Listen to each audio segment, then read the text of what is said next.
కూడా పరిపాలించినటువంటి ఏ రాజు కూడా చరిత్రలో ఉన్నాడు తప్ప శాశ్వతముగా మిగలలేదు.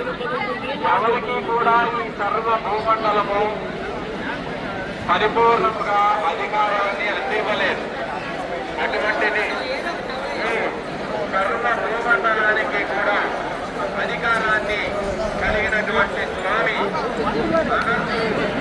అచ్యుతుడు అవ్యయుడు అని కీర్తించబడేటువంటి స్వామి సర్వ భూభాగాలను పరిపాలించేటువంటి రాజులందరికీ కూడా రాజు రంగరాజుగాను గోవిందరాజుగాను కీర్తించబడేటువంటి స్వామి మీరు సర్వభూపాల వాహనంలో సంచరిస్తున్నాడు.